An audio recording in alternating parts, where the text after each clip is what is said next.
તો વાત કરીએ ઉપલેટાને તો ઉપલેટાના જે તણસવા રોડ ઉપર આવેલ જે પ્લાસ્ટિકના કારખાનામાં જાડા ઉલટીના કેસો નોંધાતા તંત્ર દોડતું થયું કે જ્યાં જાડા ઉલટીને કારણે 4 બાળકોના મોત થયા હોવાના કારખાનેદારે જણાવી રહ્યા છે કે જેને લઈને આરોગ્ય વિભાગની ટીમો દ્વારા ચેકિંગ હાથ ધરવામાં આવ્યું છે અને જ્યાં છેલ્લા 10 દિવસમાં લગભગ અલગ અલગ કારખાનામાં 7 થી વધુ બાળકોને જાડા ઉલટીનો ભોગ બન્યા છે અને જેમાંથી 4 બાળકોના મોત થયા છે ત્યારે જાડા ઉલટી બાદ જૂનાગઢ, જામનગર અને રાજકોટમાં બાળકોને સારવાર અર્થે ખસેડવામાં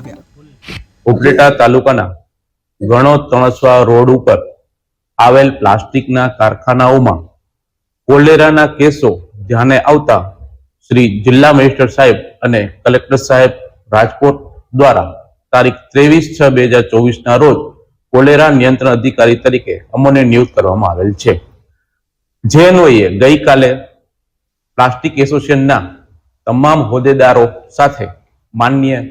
सब डिविजन મેજિસ્ટ્રેટ સાહેબ તેમજ અમોએ એક બેઠક યોજવામાં આવેલ હતી। તેમાં તમામ મજૂરોને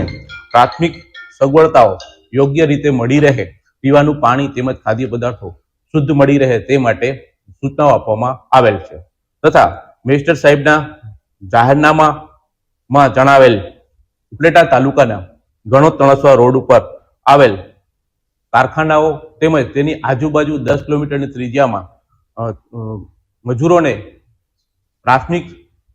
પીવાની પાણીની સારી રીતે શુદ્ધ પાણી મળી રહે તેમજ ખાવાનું શુદ્ધ રીતે મળી રહે, કોઈ અખાદ્ય પદાર્થનો ઉપયોગ ના થાય તે માટે